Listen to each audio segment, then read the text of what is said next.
I was writing an anti-Islam book, that a lot of books fell off the shelf. And one of the books that fell off the shelf was the Quran. And when I picked it up, my hand was on a page with Surah 22, Ayat 46. And it says, it's not the eyes that are blind, but the hearts. And I thought to myself, that really is my problem.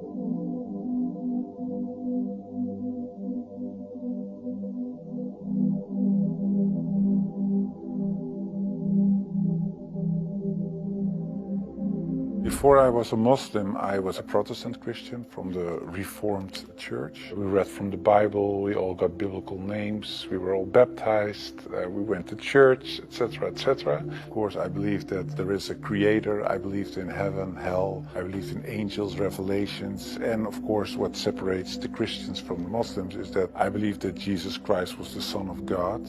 In a more philosophical way, I believed he was God himself, of course. I believed in the resurrection and crucifixion of Christ, of course, and I believed in the atonement. But because the Trinity is a very complex concept, whether you believe it or not, it's still very complex, because if there is a God in the Bible, it says God is eternal. But if you are eternal and you die, you cannot be eternal, immortal at the same time. So there was something when I was a little older, 16, 17, I started questioning things like that. It's not very logical. I talked to many priests, preachers, even rabbis, and the answers I got weren't very satisfying. That made it for me kind of complex, and in the end I had some doubts about stuff like this, but I said, well, I set it aside and I thought, okay, I just believe it, and perhaps I'm not smart enough to get the whole picture. And I still believed in God. I still believed that Jesus was a very important person. I believed he was the Son of God, but how it exactly was, I left it for what it was. In Amsterdam, I was born and raised there. We're a practicing Protestant family. There happened a lot of things in the Netherlands, especially in my life. Also, when I look at the bigger picture when it came to Islam, I became politically active for the Freedom Party. I became a member of parliament. And in the end, I decided to write an anti-Islam book, which started as an anti-Islam book, changed into this search for God, and it ended up me becoming a Muslim. After high school, I went to university and I did comparative religion. And the remarkable thing, I think, was that the first day of me going to college was September 11, 2001. Already thought, okay, these Muslim guys are kind of crazy and this religion isn't the truth. Then a few years later was this guy in the Netherlands called Theo van Gogh. He was a famous filmmaker and he was killed in the street. He was shot and they tried to slit his throat and they put a knife in his stomach with a letter on it for another girl, and Hirsi Ali, and it said, "You are next." So it strengthened my anti-Islam feelings in such a way that I thought, well, I have to become politically active to do something and stop this evil of harming our country. You started politics because of Islam? Yeah, and that really had to do with Islam. That was the reason that I wanted to write a book, to explain to people why Islam was a danger for the world. When I was writing my book, like I said earlier, the questions, the doubts I had about Christianity popped up again. And that was about truth, of course, because I was a believing Christian guy. And yeah, the Christian questions I had in the end were answered in an Islamic way. Because, of course, when I started writing the book, a lot of people think that it was a political book, but it wasn't so much a political book, it was a religious book, because I wanted to show people why Islam was a danger as a religion, and I wrote it from a Christian perspective. So in the beginning, I made a comparison between the Christian concept of God and the Islamic concept. So I started comparing it. But because I had these doubts about the Trinity, and I saw Tawheed, the oneness of God in Islam, I thought, yeah, that sounds a little bit more logical. And then I thought to myself, well, I reread the Bible to see, to refresh myself, to see, okay, why isn't the concept of Islam, the Tawheed concept, isn't the Christian concept? So after weeks and weeks of study, reading, rereading all kinds of books, I thought to myself, okay, perhaps this oneness of God is something that is true. So that's how it started.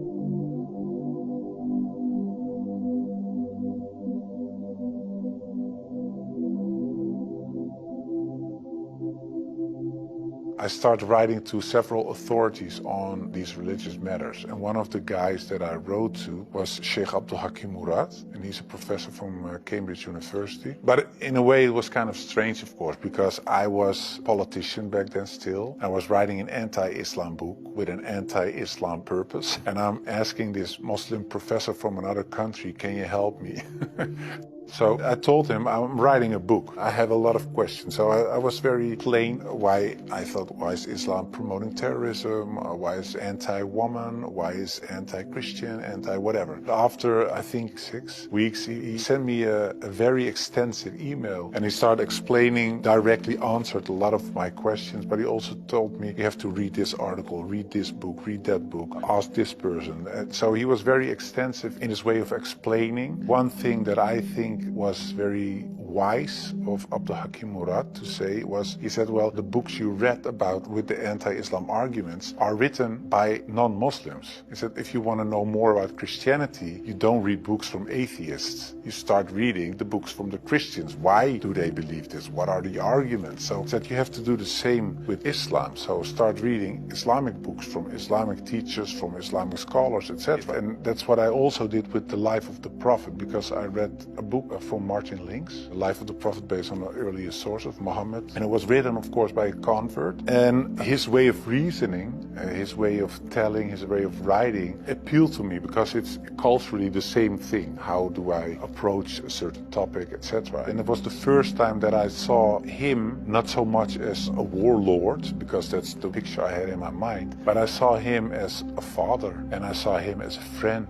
and a teacher, and so much more. And so, yeah, I saw the person and his character, and I said, well, I can say a lot, but I cannot say that this is not a good man. So his character persuaded me to read more and to want to know more. Story about Hind. She was the wife of one of the enemies, Abu Sufyan, and in a way they gave money to kill Hamza, the favorite uncle of the Prophet, and that was what happened on the battlefield. He got killed. They even paraded with his ears and cut off his nose and horrible stuff. So the Prophet was deeply sad, of course, of what happened. And years later, he became powerful. He came in power in Mecca. And then there was Hind. And I was reading this book and I thought, okay, now she gets crucified or her head gets cut off or something like that. But he said, well, I cannot look at her right now, but everybody is forgiven. And if you want to stay here and live among the Muslims, it's possible. If you don't want that, you can go. But bloodshedding is over now. And I thought to myself that she was forgiven. If you can forgive someone who kills a relative, especially a favorite uncle of you, even starts parading with parts of his body to show other people that she humiliates you and whatever you stand for, that means you have such a great character. It's very special. It's something you don't see. And that's what he did. So I thought to myself, well, it was a really special guy. And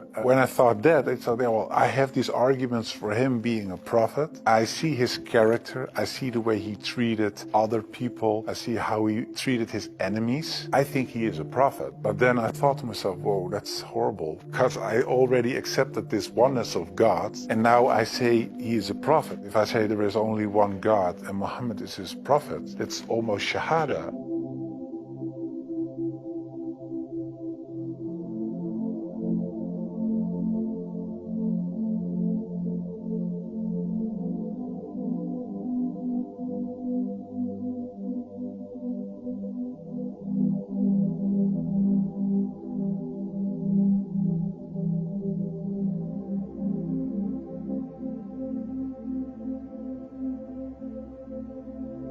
So I thought to myself, okay, let's close the books, stop. This is going in the wrong direction. And of course, I wasn't that anti-Islam anymore because of what I read, what I saw, and what I experienced. What I tell you now, it sounds a little like a fairy tale, but it really happened. In the end, there were all these books at the table, and when I had this feeling of, yeah, okay, this is Shahada in a way, I thought, well, I put all the books away, and I put the books on the highest shelf. But there were so many books that a lot of books fell off the shelf. And one of the books that fell off the shelf was the Quran. And when I picked it up, my hand was on a page with Surah 22, Ayat 46. And it says, it's not the eyes that are blind, but the hearts. And I thought to myself, that really is my problem. I could see it with my own eyes, but I still couldn't accept the fact that I said, he is a prophet, there is this one God. I just couldn't. So it wasn't my eyes that were blind, but it was really my heart. I couldn't accept it. I think my nafs or whatever, my ego, I couldn't accept it. And I said, well, God, I don't care if it's the God from the Bible or the Quran, give me a sign or something so that I 100% sure know this is the way. And I went to bed, but when I woke up, I felt very secure in myself. I really felt very secure. I've never been more secure about anything else. The whole anxiety or the whole doubting issue, it disappeared like snow for the sun. I thought to myself, well, I think I'm a Muslim.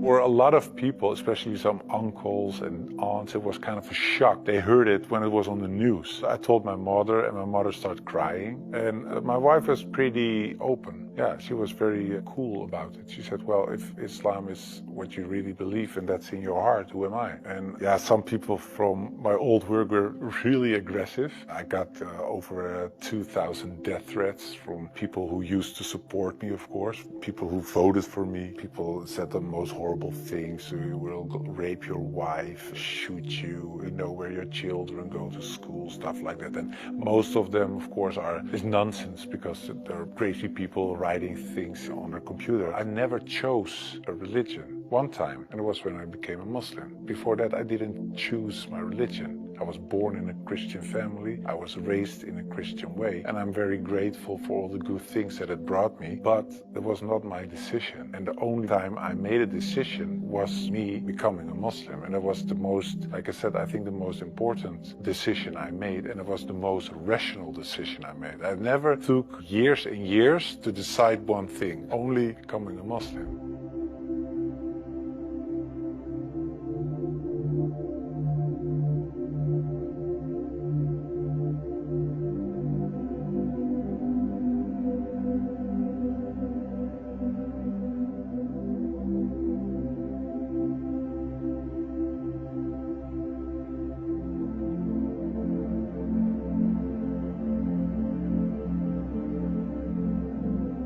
Founded an organization. It's called the IXC, Islam Experience Center. And we go to schools, primary school, high school, college, universities, but also to departments of the government, other social organizations, churches, to take away misconceptions about Islam, to share the message, to show Islam in its true colors. And we do it by virtual reality with the glasses, so it's a very fun experience as well. And we try to erase in a way the things I said and done in the past.